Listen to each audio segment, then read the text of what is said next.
মিন্টু ভাই উঠানে কারে শোয়া রাখছেন? তোর মা শুয়ে আছে। কি বলেন? রাতের বেলা উঠানে মারে কেন শোয়া রাখছেন? কারণ তোর মা আর নাই, তোর মা মরে গেছে রে শাহিন।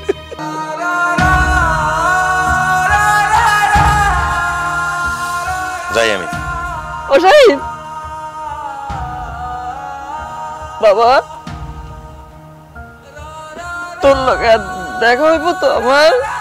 হ্যাঁ মা, দেখা হইব। দেখা হইব। ও শাহিন, তোর লগে কি আমার দেখা হইব রে?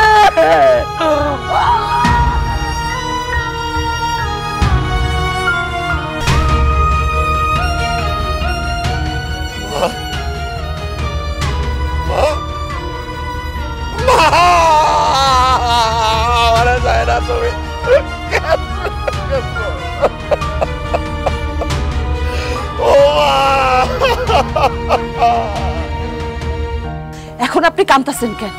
আপনার তো খুশি হওয়ার কথা, আপনার মা মরে গেছে। আপনার মা তো আপনার কাঁধের বোঝা ছিল না ভাই, সেই বোঝা আপনার কাঁধে থেকে নাইমা গেছে। আপনি তো এখন অনেক খুশি হবেন, নাচবেন, গান গাইবেন, আপনি খুশি হন ভাই। আপনি জানেন আপনার মা কত কষ্ট পায় মরে গেছে। আপনার মা অনেক অসুস্থ ছিল, চিকিৎসা করাইতে পারে নাই, ডাক্তার দেখাইতে পারে নাই। চিকিৎসা না পায় না খাইতে খাইতে ধুকে ধুকে মরে গেছে। আমরা গ্রামবাসীরা মাঝে মধ্যে আপনার মার জন্য খাওয়ান লইতাম, আপনার মা সেই খাওয়ান খাইতো না। কেন খাইতো না জানেন ভাই? সেই খাওয়ান খাইলে যদি আপনি তাদের কাছে ছোট হইয়া যান। আপনার মা আপনারা কত কষ্ট করে মানুষ করছে, আর আপনি সেই মারে ফালায় রেখা বড় লোক হওয়ার লোভে বড় লোক শ্বশুর বাড়ি চলে গেছেন। এই ঘরটার মধ্যে আপনার মায়ের একলা ফালায়া আপনি একটা বারো তার খোঁজ খবর নেন নাই, খায়া আছে না না খায়া আছে, ভালো আছে না মন্দ আছে। এমন মমতা ভূমি মায়ের ঘরে আপনার মতো তো পাষাণ লোক কেমনে হইলো ভাই?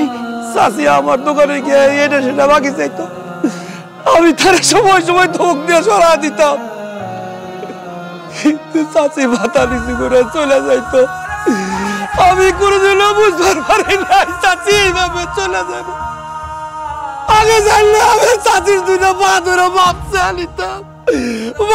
আনিতাম, চাচি তুমি আমাদের ক্ষমা করে দাও।